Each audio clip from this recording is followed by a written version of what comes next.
Okay, we're getting reports from producer Rudd that Pulisic sent a photo from the hospital room saying that he'll be there on Saturday. I wish he sent that photo from a different setting. Bro. Right, bro. That's what I'm saying, man. Can't send that photo from the locker room? I'm back. What is up, Give and Go viewers? It's your boy, Reynoso. That's right. Your boy, Reynoso, a.k.a. Portugal Papi, back on the set. Happy to be here.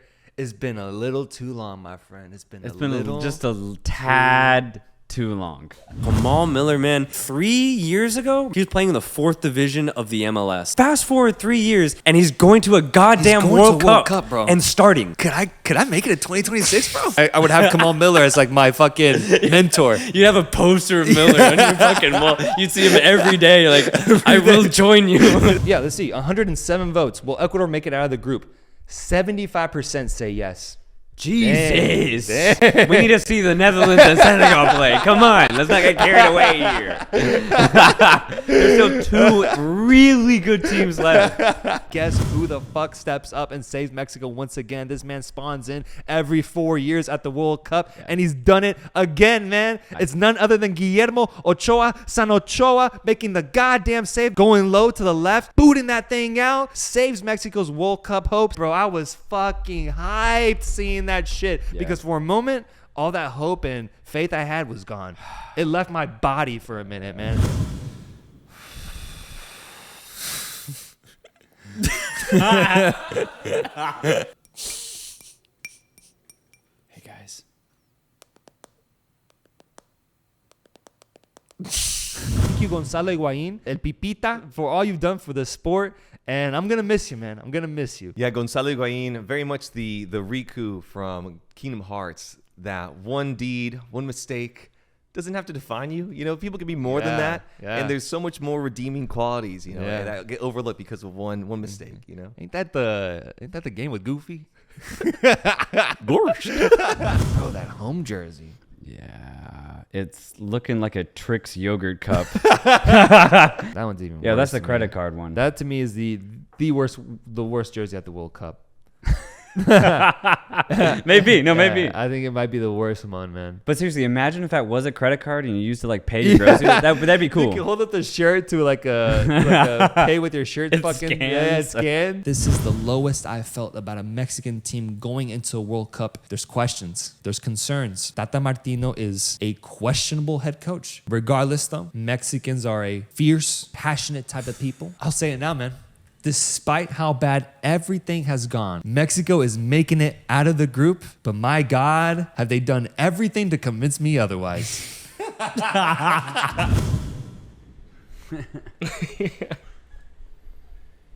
I'm your co-host, Reynoso, here with my boy, Soltero.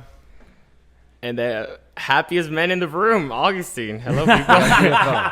We got debatable In that football opinions household. here. We got debatable football opinions here. Mexican Federation of Football is regressing. Yes, no, Going absolutely. backwards, yeah. We're going backwards, and this is exactly what I wanted. All right, you needed this, yeah. Djibouti. Djibouti. This is crazy because I never thought I'd have something to say about this country footballing wise. Yeah. But I was watching CAF Champions League qualifiers a couple months ago. Yeah. And a team from Djibouti was in it. And I don't know if this name will be familiar. I think it'll be familiar to a lot of Arsenal fans. Alex Song. Alex Song, the Cameroonian midfielder who played starting center midfield for Arsene Wenger for years. Played in Champions League football, eventually got a big money move to Barcelona, is now playing in Djibouti. No way. The team is... He worked his way down there. He traveled way down there. Way down the planet, man. And he's playing football in Djibouti. The team is like called like... And I'm going to butcher this, but it's like Arta Solar 7. It sounds like a spacecraft. Yeah. How are y'all going to handle that, man? How's y'all sleeping schedule going? I'm genuinely curious because this tournament is going to test the limits of my mental state, man. Mental state, man. We're going to be hallucinating come the end of the week, bro. We have I saw Cuauhtemoc Blanco on the pitch today. Wait, did we see how good Giovanni Dos Santos was, man? He played a great fucking game. Bro, the moment that second goal went in for Ghana, that player doing Ronaldo's celebration. Oh, yeah. It was funny. You The saw Sioux. him. You saw him running towards the corner flag, and you were like, "What the hell are you doing? Like, get the ball and go." Yeah. But then he does like a half-ass Yeah, it Sui was half. celebration. It was half, yeah. He like half-asses it. Yeah. I'm like, what the hell was that about? The thing with Pepe, man, is that it's just in his blood. Yeah. That fire, that violence, Yeah, honestly. it's not a choice. It's not a choice. It's not a choice. He just is that way. If he has a spat with an opponent, he will wish 100 years curse on their family. He will look at them in the eye and say, I hope your kid drops out of college. and then he'll plead with the ref, being like, I didn't say anything. Me? He'll plead with the ref, pleading his innocence. And then he'll shake the player's hand. He'll dab him up. He'll dab him up, be like, hey, I didn't mean it. And then with a little smile on his face. That's Pepe. And he'll do that all with his man at 5 minutes, man. He's insane. He's mentally insane. Yeah. The build-up play from the U.S. was phenomenal. It was awesome. It was awesome. Phenomenal. We at certain points we looked like we were English. You know what I mean? Like from that European perspective, we looked like we invented the sport, and we were passing around this English defense. Yeah, major Premier League soccer. Yeah, no, for real though. We looked incredible, man. Because for this whole matchup, this whole build-up, you've been talking about how life is cyclical. Life is a circle. And the fact that Ghana got a penalty to go ahead on Uruguay just to make sure that Uruguay goes out and Ghana go through this time. I was like, wow, it truly is circular. They get a chance to repeat 2010, but this time they'll have a chance to score the penalty. And what the fuck happens? That's the thing about circles. If you go too far in the circle, you start repeating. It starts repeating. And that's the problem with Ghana, man. History repeated itself. They missed another goddamn penalty against Uruguay. Hey. This time, a good block from Rochet. I thought Ayu could have gotten a lot more purchase on the shot. Oh, dude. Well, you talk about circles. I mean, look at Ayu with his bald head. It looks like a perfect circle. And then you talk about circles as well. Look at what's on your shirt, brother. Oh, shit. A mind fuck of circles. What the hell, bro? That's like the dark side of circles, dude. What the hell? Yeah, this is that calculated? That's wild. So how the U.S. approached this game was perfect, in my opinion. The U.S. love to attack. We have offensive tactics in general when it comes to our midfield. We just we didn't until Pulisic came through. That was an amazing moment. My camera froze. Look at this shit. My camera froze on the dumbest freeze frame. Hey, I'm back. Thank God, dude. Thank God. Jesus Christ.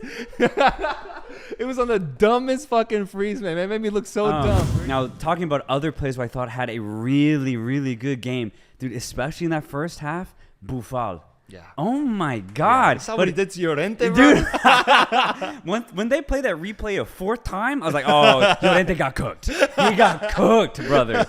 And dude, took him for tapas, it's bro. fun. 10-second moment of silence. Let me see those F's in the chat for Inaki Williams for what happened, bro.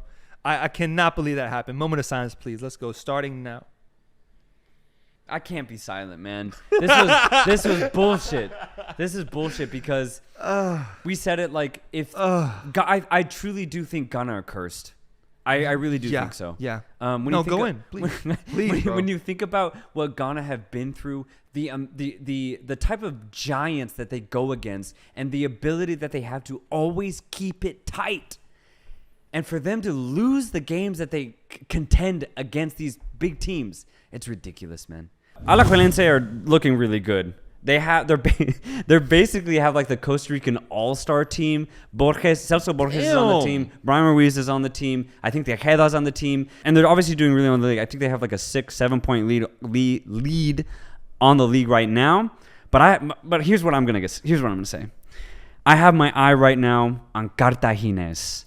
I think they're in third place right now. Only the top 4 go to the playoffs. Okay. So they just need to maintain it for, I think, another 5-6 games. And I looked, Cartagines have not won the Costa Rican League since 1940. Oh, my God. So if they even get close to that playoff, Cuban conquest, man. Yeah, I'm praying that they pull something off crazy. It's going to be tough. They actually just played Alajuelense in the league. They lost 2-1. Alajuelense, statistically, I'm going to go ahead and say they probably will. But, man, I'm going to be personally rooting for Cartaginés if they make that playoff. Yeah.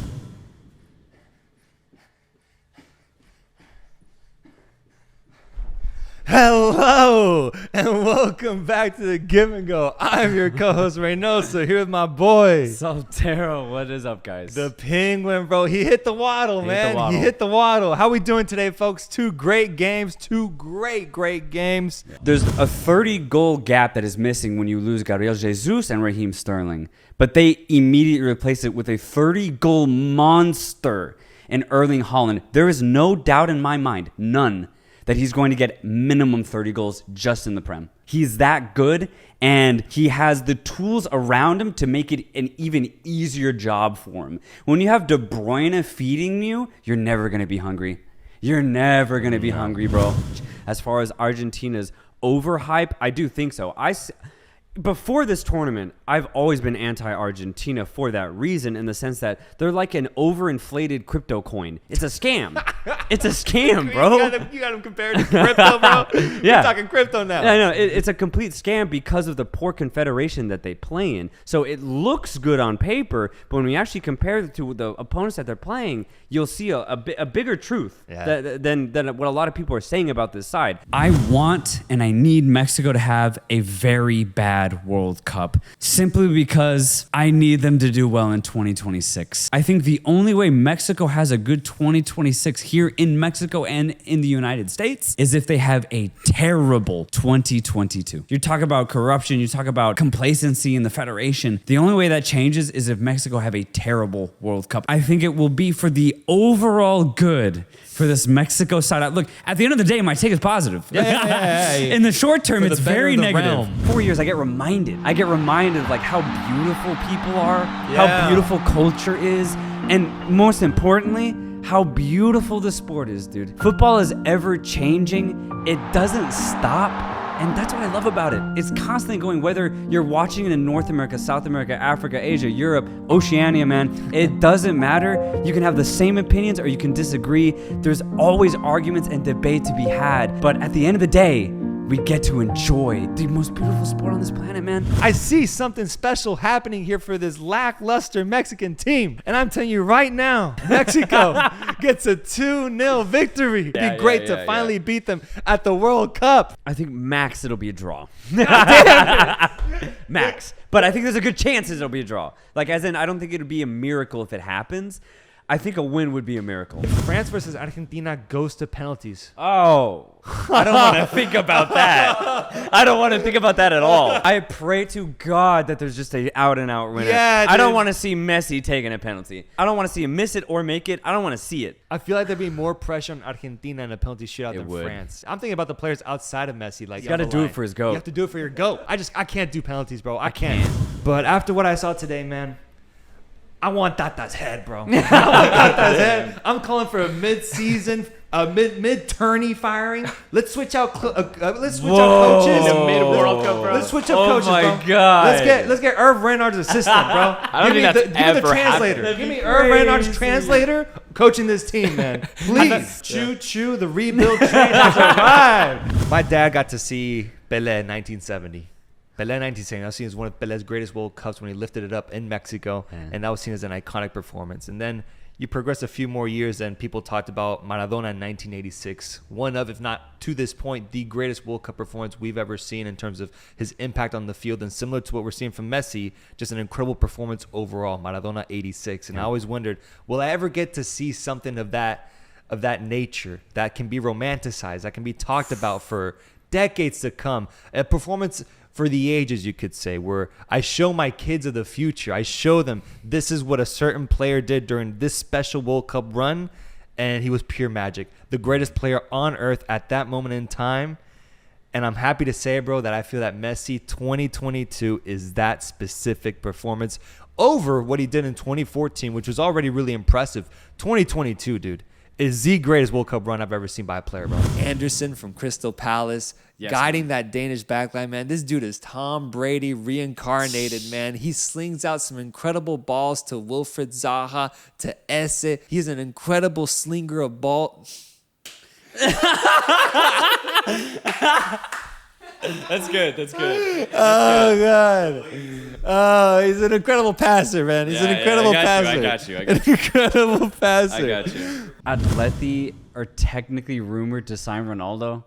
I saw that. You man. saw that? I saw it again, man. But it's the same thing as Barcelona. It's shit, the same man. thing. It's the same thing, bro. None of it is honestly. There's probably no truth in it. It's literally just rumor. It's just bar talk, man. Yeah, It's but fucking- like, isn't it annoying how that gets out and someone makes an article about Yeah, it? That's yeah, annoying to yeah. me. It's like, look at me in the face and tell me that Ronaldo's actually linked to Atletico Madrid. yeah. Tell me.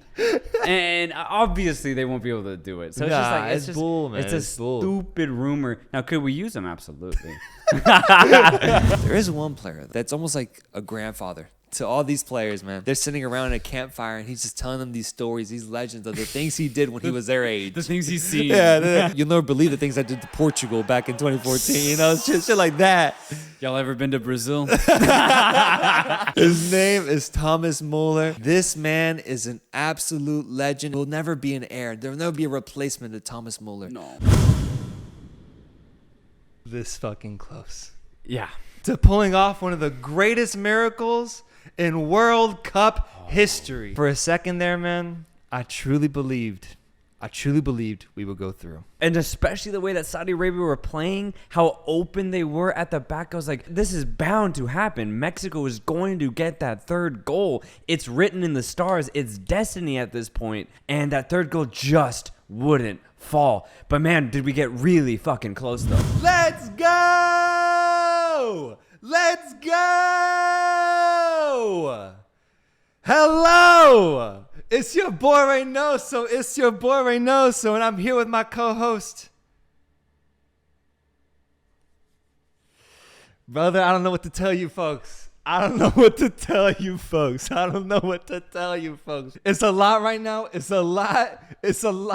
But I might have to do a solo episode here, folks, because a lot of shit happened today. A lot of shit.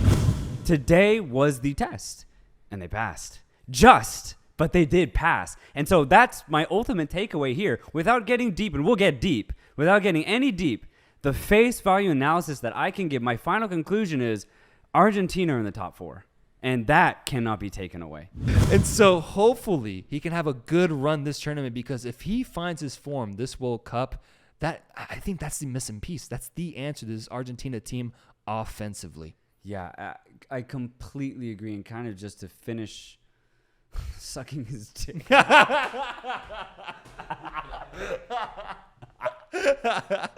And kind of just to finish praising Martinez.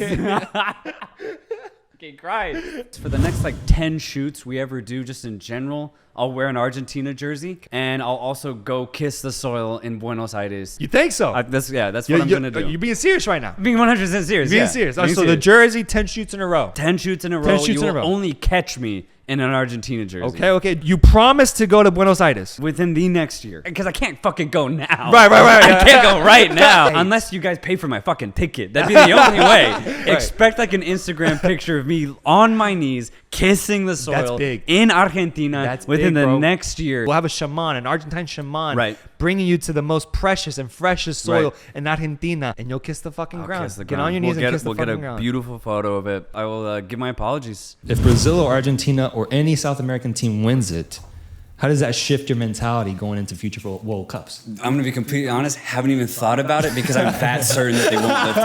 I haven't even thought about it. If it does happen, I'm coming back on the pod. We're gonna giving you back. an Argentina jersey that you're gonna have to wear. You're gonna have to shave your head. And I deserve a public apology. Oh, him Yeah. too. Yeah. I will apologize publicly. Yeah. I will. I will go to content. Argentina. I will kiss the ground. I will do whatever it takes. I will apologize. And alongside them, brother, I have Japan. Japan getting out of this group. This team is incredibly technical, but I think for the first time, I think we're going to see a very competitive Japan team, not from a superstar perspective, but from a holistic team perspective. There's ballers on this team in a lot of different positions, and I think they're going to surprise in this group. I really do think so. I do not see this team lifting the trophy, and one of my biggest criticisms, they're just not facing the best competition. I said the same thing about Brazil. I cannot forgive the competition of CONMEBOL for not testing Argentina or Brazil enough. So many people are disregarding the competition that Europe has to offer. When you're a team like Spain, Serbia, Switzerland, playing at teams against like England, Italy, Germany, every other month in the UEFA Nations League, that to me means a lot more than playing against a weak Peru side, a shaky Bolivia side, an Uruguayan squad that took them 10 games to find their form, a Chile squad that is nothing like they used to be back in 2016, 2014. And for that reason, I cannot say that Argentina is going to lift this trophy. Lionel Messi is a goddamn World Cup winner, bro. He's a winner. He's a World Cup World winner. Cup champion, Lionel Messi. You can now say that sentence, bro. We've been hoping that Lionel Messi would actually fulfill the prophecy of being the successor to Diego Maradona. And now he's done it. Yeah. He actually done it. He did it. It's fact now. Messi has won the World Cup. Oh my It's no God. longer Messi still needs a World Cup. You know, that debate. No more. That debate has been going No on more. for years. It's done. Messi has won the World Cup.